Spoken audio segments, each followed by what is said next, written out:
Hi, welcome to Budget MTG Decks. All magic fun, all cards under $1. I'm David. I'm Stefan. And today we're going to look at all the green cards in Shadows over Innistrad. So we're looking at them in respect to limited, so sealed or draft. Yeah, we're going to use our own three-tiered system, and you're watching the green video, which means you've probably seen the other ones as well, so we're going to go through it real quick. Tier 1 cards, awesome cards, they're going to win you the game. Tier 2 cards, really good, kind of push you into that color if you got multiples of those, otherwise they're an auto-include if you're already in that color. Tier 3 are your filler cards, and then the rest of the cards, you're going to put those aside. Let's not waste any more time, let's jump right into all the common cards.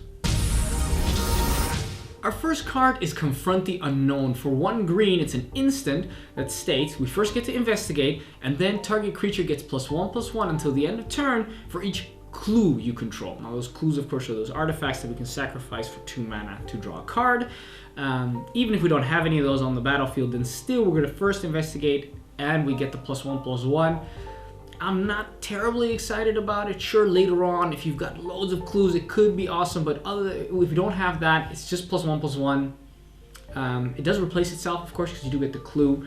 I would say tier 3 as a filler, but it's risky because it's not a lot of power and toughness. Exactly, it's only a filler because it investigates on itself either way. So, anyways, the next one is Vessel of Nascency. It's a green enchantment. For 1 and a green, you can sacrifice it and then reveal the top 4 cards of your library. And you can put an artifact, creature, enchantment, land, or planeswalker card from the 4 cards into your hand. So it searches up for a card in the top 4, which is pretty nice. So I would say a tier 3. Yeah, exactly. And of course the cards that you don't put into your hand, you get to put those into your graveyard, which means not also next to this enchantment that goes in your graveyard, other stuff might go into your graveyard too. So if you're going to go heavy on Delirium, then Vessel of Nascency is definitely going to help you with that. But if you're not, then it's still an okay filler card. Then we have Loam Dryad for 1 green. We have a 1/2 Dryad Horror. Once again, we've got those 1/2s for 1.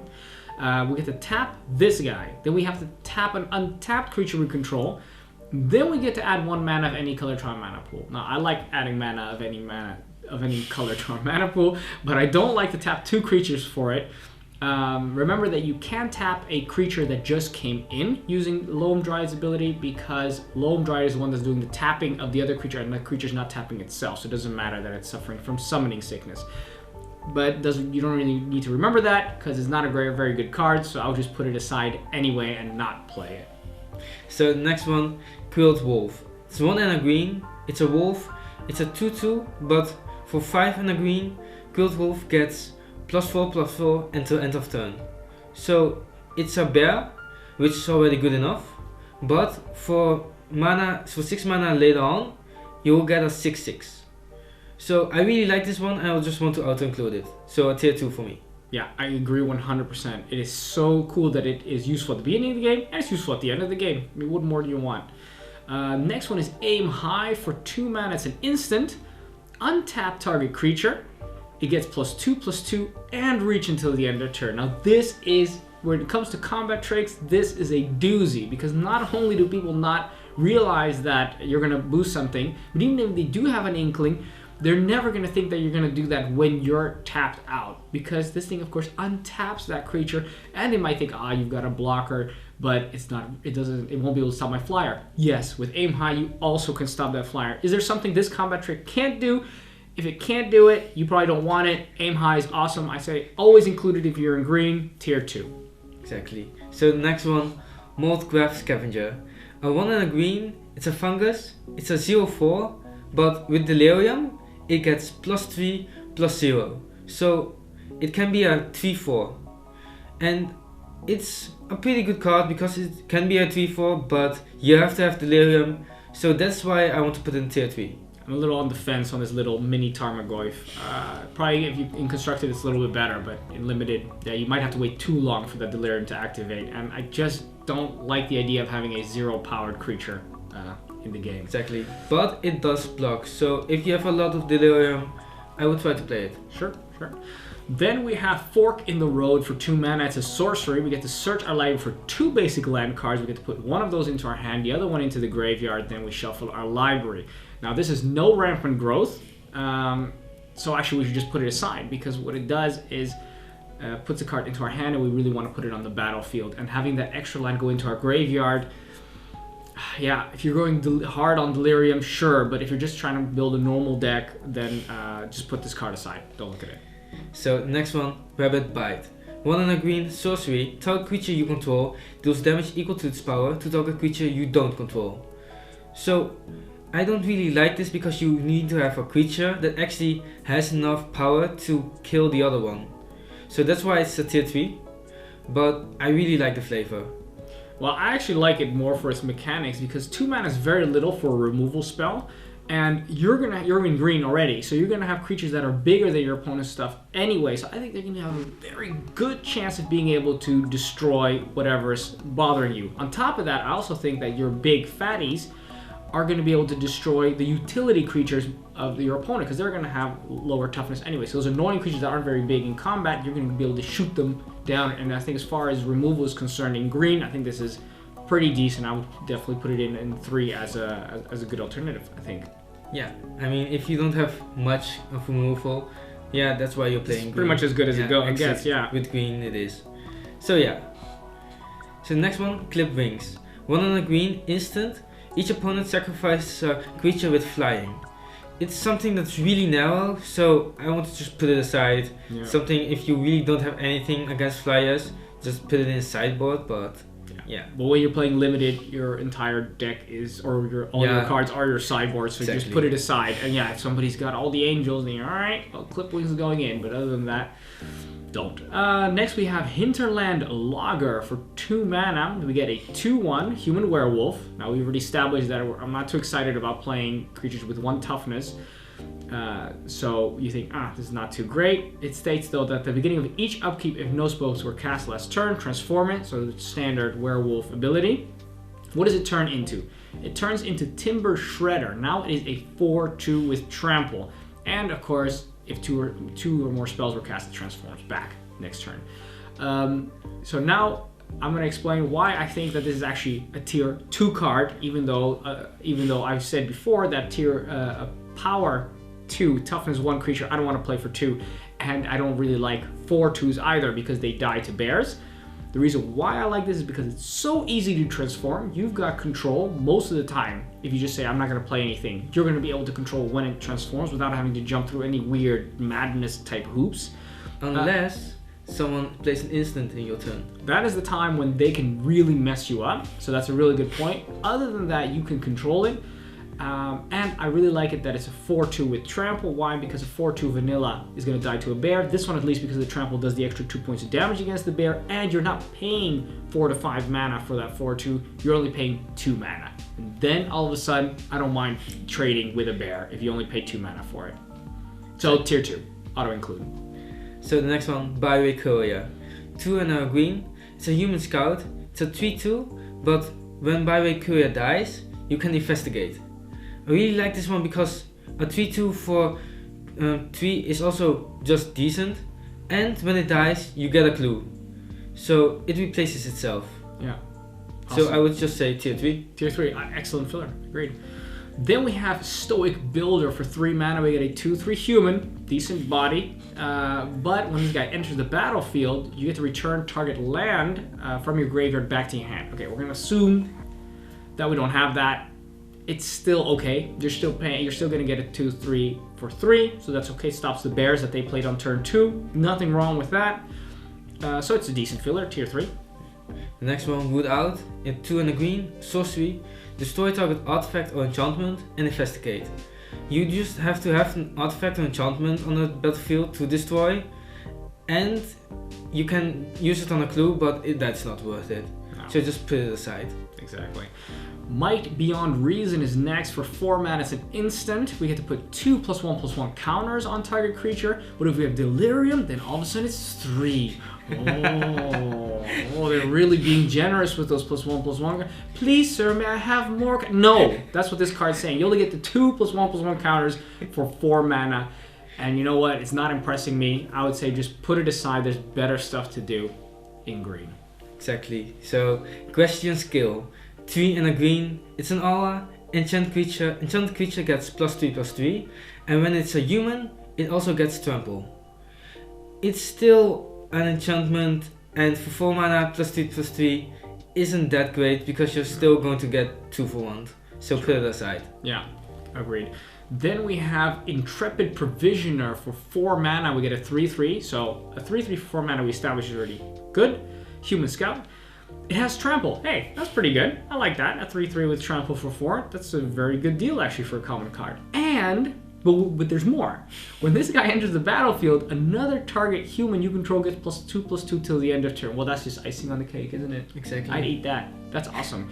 If you're in green, just include it, because even if you don't have a lot of humans, even if it's just one other human that might get that benefit, and otherwise 3/3 with Trample. Not too shabby. So that was it? Oh, no, we still got to go to the Solitary Hunter. For 4 mana, we get a 3/4 human warrior werewolf. It's got a lot of types, so we know that it's good. It must be good. It must be good. At the beginning of each upkeep, if no spells were cast, of course we transform it. What does it turn into? Well, first of all, 3/4 for 4 is a great deal. I'm already happy with that, even if it never transforms. But if it does, it becomes one of the pack. It becomes a 5/6 werewolf with, of course, only ability that it can transform back as usual. This, I think, is really strong. Having a 5/6 on turn 4, or after your opponent's turn 4, is really strong. One of the biggest things on the table. Nothing kills this thing in combat. Just auto-included. I don't think it'll disappoint ever. Tier 2. So, Thornhide Wolves. 4 and a green. It's a wolf. It's a 4/5 vanilla, which is just really strong because it's bigger than most things. So it's a decent filler. Yeah, because if it would have some kind of ability, it would probably be tier 2 because it's really vanilla. Its body's got to do the talking. But then again, 4/5, that's a lot of talking right there, right? Yeah. Then we have Watcher in the Web for 5 mana. We're getting 2/5, so a nice little giant spider right there. And it has reach, well, because it's a giant spider. It has an additional benefit. Watcher in the Web can block an additional 7 creatures each combat. So because it's a spider, of course, it can block 8 creatures total, because it has 8 legs, which flavor-wise is very interesting, cute, fun. Of course, it's also a very creepy spider. This thing will stop spirit tokens for days. And on top of that, well, it'll also stop bears for days. So what more do you want for 5 mana? Filler card? Yeah. It's still filler. It's still a 2/5, so... I want to get so excited about it, but it's still just filler, yeah. So, Kasif Dire Swine. It's a 4 and 2 green, 6/6 Boar Horror. And when you have Delirium, it also gets Trample. So if you don't have many big creatures, this is a really solid bomb. So I want to just put it in tier 3 because it still doesn't really do much. I mean, it's a 6/6, so what more do you want a 6/6 to do? That's so good. A 6/6 and with the potential for trample, I'll be so happy. Let me put this way: the other commons that are big in other colors have all had downsides, and this one doesn't. This one just has potential upside, which means that if you've got nothing in your 6th slot, just pop that guy in, right? Yeah. Never gonna regret that. All right, those are the commons. Let's have a look at the uncommons. The first uncommon is Groundskeeper. It's 1 green, a human druid, a 1/1, and it has ability for 1 and a green. You can return target basic land card from your graveyard to your hand. It's something that won't really come up that much in limited, so I would just put it aside. It's a 1/1 for 1 mana, so also not very exciting. No. Then we go to Obsessive Skinner for 2 mana. We get a 1/1 human rogue, and when this guy enters the battlefield, we get to put a +1/+1 counter on target creature. That means that if it's just got this guy, then you got a 2/2 for 2, which is already decent filler right there. But you can also, when he comes in, pop +1/+1 counter on one of your flyers, for example, or another big creature with trample. Also good deal. It also has Delirium, which states that at the beginning of your opponent's upkeep, if you have Delirium, you get to put a +1/+1 counter on target creature. All of a sudden, then you can do it every turn during your opponent's upkeep. That is going to be huge. This is never a bad card to put in your 2 slot, so just play it as a tier 2. Yeah. The next one, Veteran Qatar. 1 and a green, it's a human soldier, it's a 2/2, but for 3 and a white, target human gains double strike until end of turn. It's just a really nice card, which just gives something double strike and a lot of humans, so they can always get double strike. So I really just want to play it in tier 2. Yeah. Remember, you're only playing this in tier 2 if you're in green and in white. If you're only in green, it would still be an okay filler because it would still be a 2/2 for 2. So if you're in green, it's tier 3. But if you're in green and white, yeah, just put it in there because if you don't have any other humans, he can just give himself double strike. So that's also not too bad. Then we have Duskwatch Recruiter. For 2 mana, we get a 2/2 human warrior werewolf. So we know it's good.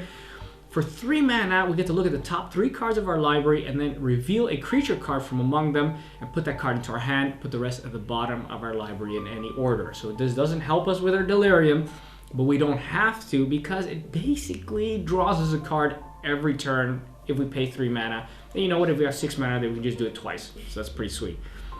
That's already enough. It doesn't even need to do anything more, but it does because it has the werewolf ability, so it can transform. And if it transforms by not casting a spell last turn, it becomes a Kraken Horde Howler. Krallen Horde Howler.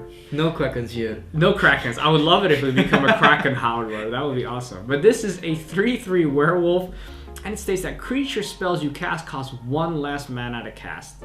And of course, at the beginning of each upkeep, if 2 spells were cast, it transforms back. Well, so what this guy does, it comes in on the battlefield, turn 2. Turn 3, what you're going to do is you're going to not play anything. You're going to use your mana to draw a card by looking at those top 3 cards. Then your opponent's turn is going to transform into this Howler. Then you have a 3/3 to block with. Then in your turn again, the card that you drew, hey, it's 1 mana cheaper because you got your Kraken Howl. Kraken.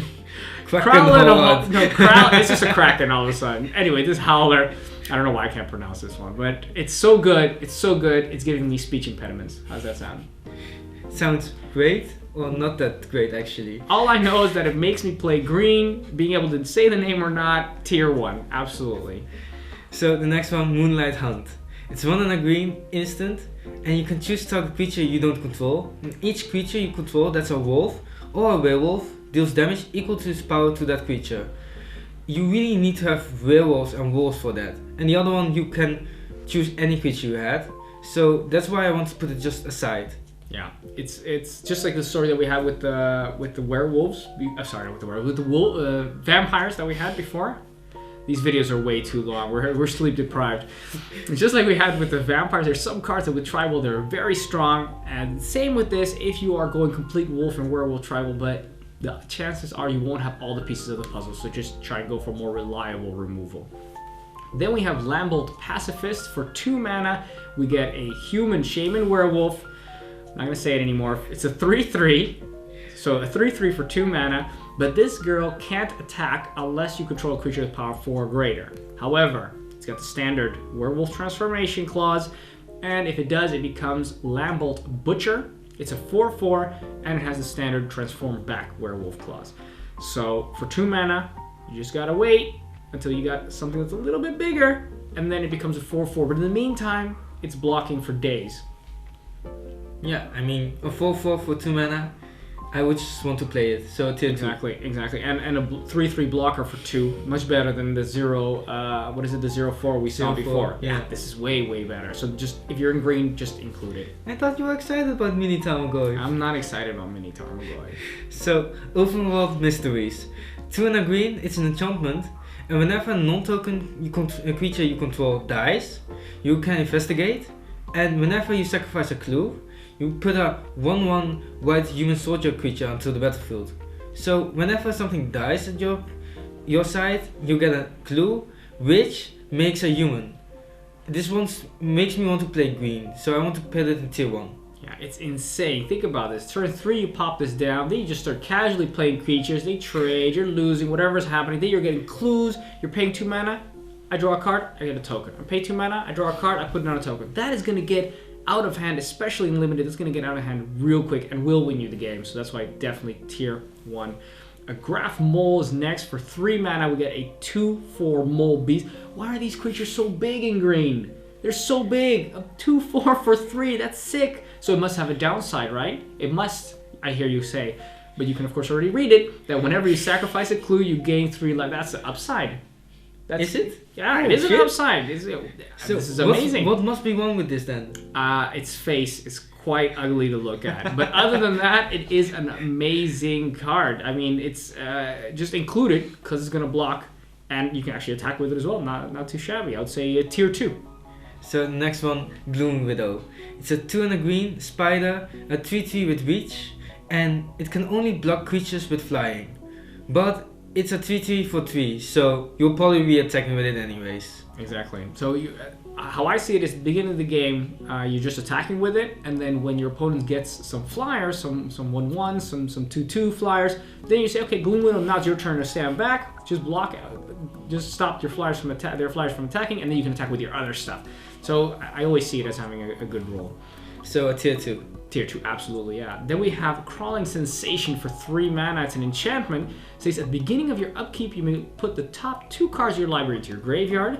Then, if 1 or more lands are put into your graveyard from anywhere, for the first time each turn, put a 1/1 insect creature token onto the battlefield. So every turn, you have the potential to get 1/1 green insect creature token. I'm not too excited. I wouldn't auto-include it.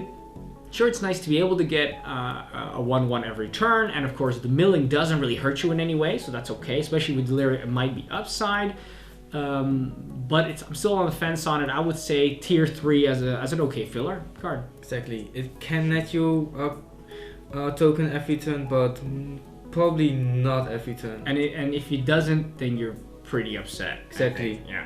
So Low those tier things, 3. yeah, those things are always just random. Yeah. So the next one, Autumnal Gloom. 2 and a green enchantment for black to put the top card of your library into your graveyard. And if you have Delirium, at the beginning of your end step, if you have Delirium, then you can transform it. And then it transforms into an Agent of the Equinox. A 4/4 3/4 with trample and a hexproof. So it's really cool that it actually becomes a 3/4, but it's nothing else is cool about it. Exactly, it's just too much work, and you really have to have the Delirium for it to work. So you have to be milling yourself the whole time. So it'll be like turn 6. Yeah, and this card's not going to mill you by itself. You need to have so much support mill, and this card's going to be on the battlefield. Well, you want to have it early so that you can use the black mana to also mill. So you gotta go hard, Delirium against it, and I just don't think it'll pull its weight. Exactly. Yeah. If you really need a Delirium enabler, sure, but preferably not.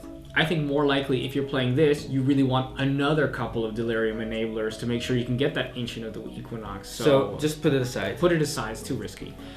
Then we have Weirding Wood for 3 mana. It's an aura. We get to enchant a land, and then when this enchantment enters the battlefield, we get to investigate. So put a clue under our control, and the land that we enchanted gets to tap to add 2 mana of any 1 color to our mana pool. So instead of producing its normal color, we can choose to have it produce 2 other ones.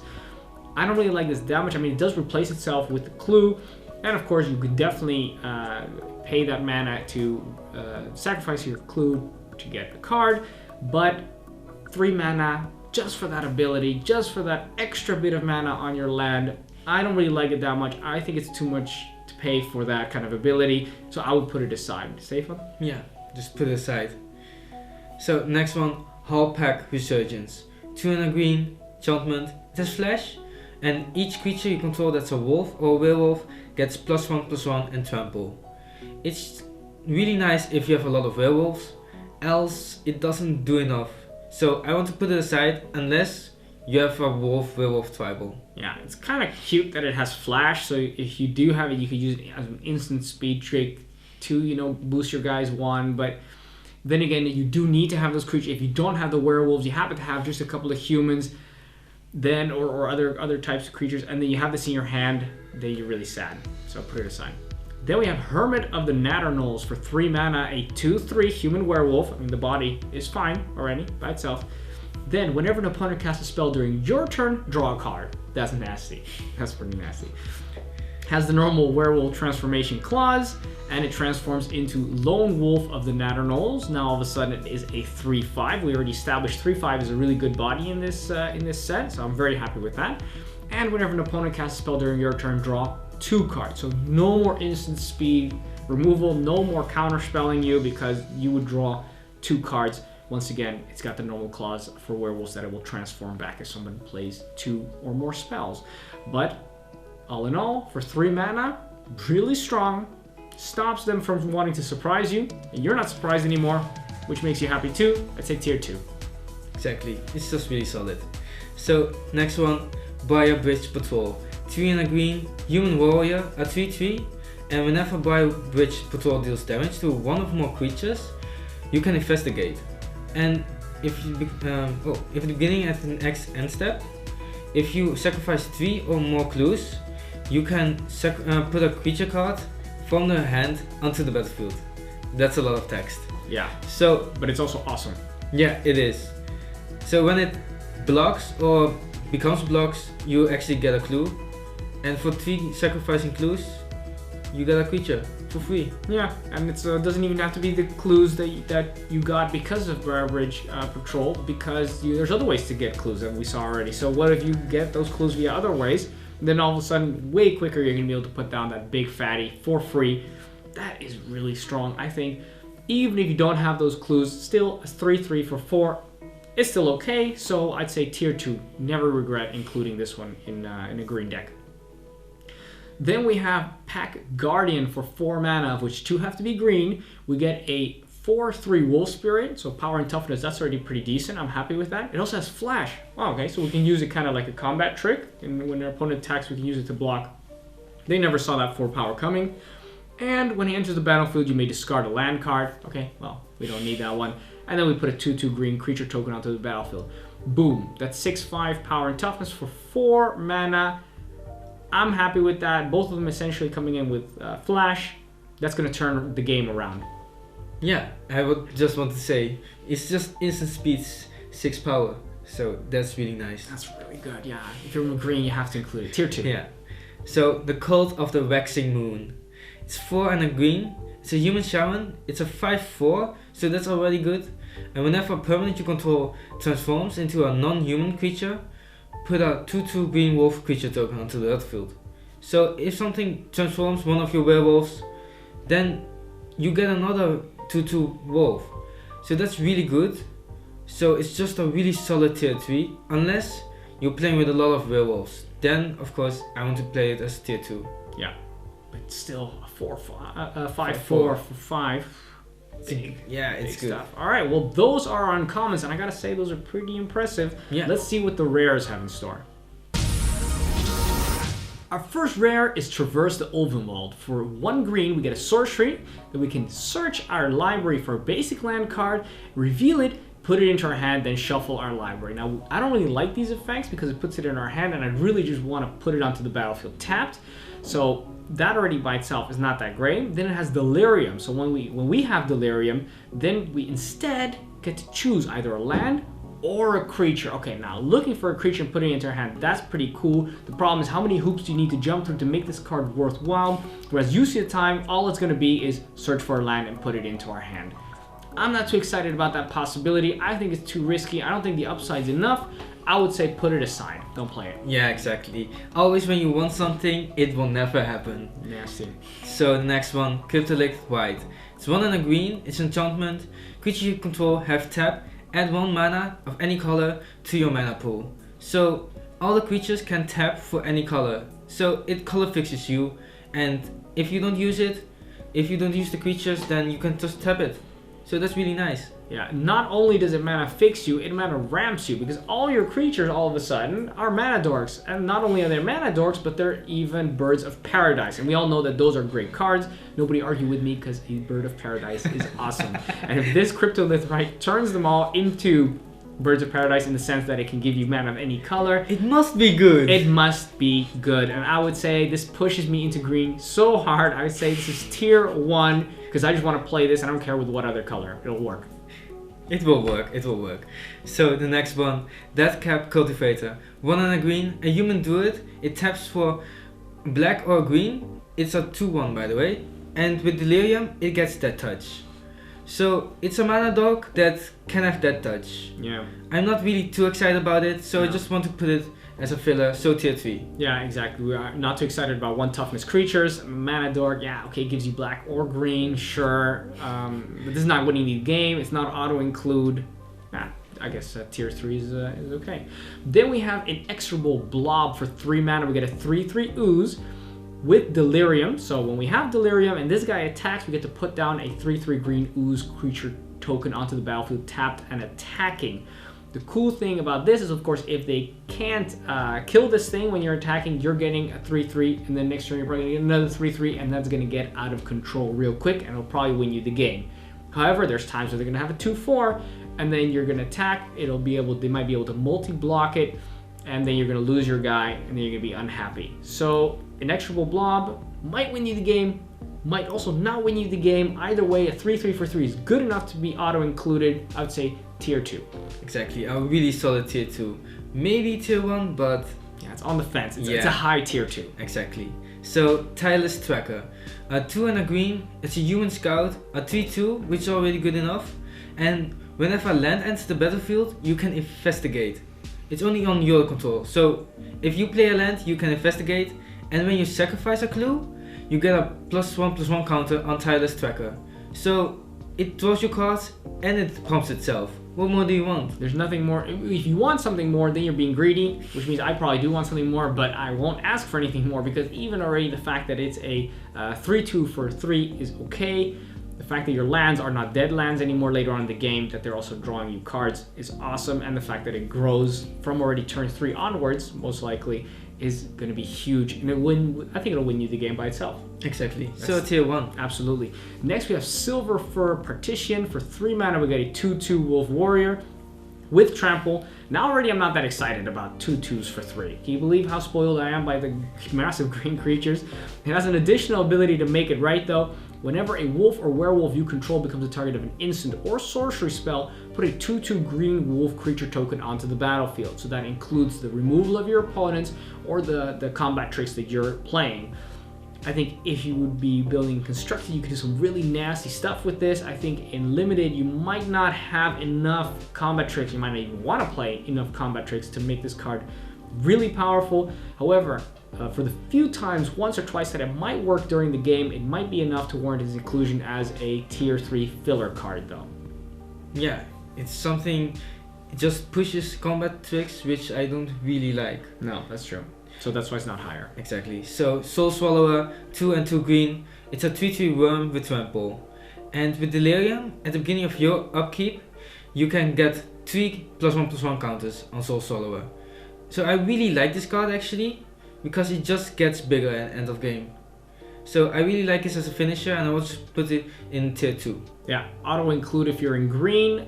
3/3 with Trample for 4 is good enough to be a decent filler card, but the fact that it has the potential to later on in the game, when you're stalled and lots of stuff has gone to the graveyard, this thing will start growing and it won't stop growing.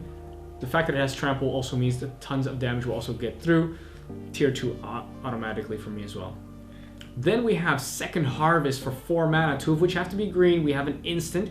For each token you control, put a token onto the battlefield that's a copy of that permanent. So that's not only your creature tokens, not only your 1/1 spirits, not only your 2/2 zombies, but also your clues, which you can sacrifice for 2 mana. You get to double all of that. Problem is, how many tokens are you going to be able to put onto the battlefield to make this card worthwhile? Will you have been able to play all those tokens before you drew this card, or will it be the other way around, that you first draw this card and later on only the tokens, and then it's sitting there doing nothing? I think it's kind of risky, and I would put it aside. Exactly. So the last Sage of Ancient Lore. It's a human shaman werewolf, so it must be good, right? That's what I would think. The power and toughness are equal to the amount of cards in your hand, but when he enters the battlefield, you can draw an extra card. And at the beginning of upkeep, if you haven't played a spell, it transforms into Werewolf of Ancient Hunger. It's a werewolf with vigilance and trample, and now its power and toughness are equal to the amount of cards in anyone's hand. In all players' hands. Yeah, all players' hands. So it also transforms back if there are 2 spells cast. But it's a 5 mana card. It draws your card, but how many cards will there be in your hand? I think it's another great example, just like the card we saw before, the Second Harvest, which is Grading Commander. I think Sage of Ancient Lore is also Grading Commander, will be an average of 45. But if you're playing Limited and it's turn 5, it's turn 6, you're going to be attacking, you might only have 2 cards in hand, and then it's a 2/2. That's not going to be very impressive for your 5 mana. Exactly. And even if you do get it to transform, you might make it be a 4/4 Vigilance Trample. Yeah, that is doing something. That's maybe best case scenario, and I think it's kind of high risk, high reward, which I don't really like. I like having more stability in my games. So decent filler because it does replace itself anyway. Yeah, but also if the opponent just plays everything out on table, it just gets smaller. Yeah, and that's just what the opponent wants. Sad little werewolf. Anyway, those are the rares. Let's have a look at the mythics. So the first mythic is Seasons Past. It's 4 and 2 green. It's a sorcery. Return any number of cards with different mana costs from your graveyard to your hand, and then you put Seasons Past on the bottom of your library. I really like it because it just gets a lot of cards back to your hand, but it just takes a turn and doesn't change the board at its moment. Yeah, it's I think if you survive turn 6, then you gotta have a great advantage. You're gonna have 3 or 4 cards in hand, which I think is awesome, and probably will win you the game later on. But of course, you do need to survive that turn where you're not doing anything.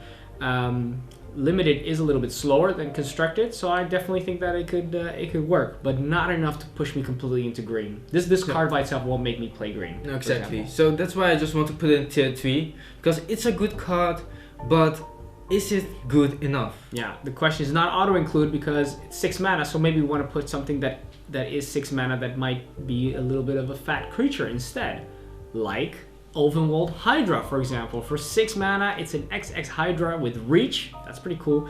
And its power and toughness each equal to the number of lands you control. So you think to yourself, oh my god, this thing is a 6/6 with reach right off the bat. No, don't be hasty, okay? It's going more. There's more. When this guy enters the battlefield, we get to look through our library and search for a land card. That's any land card, doesn't have to be a basic land card. We get to put it onto the battlefield tapped, then shuffle our library. So actually, it's going to be a 7/7 reacher right off the bat, and that is awesome. And this card will definitely win you the game. It stops flyer should you need to, but most likely you're just going to be attacking and dealing tons and tons of damage.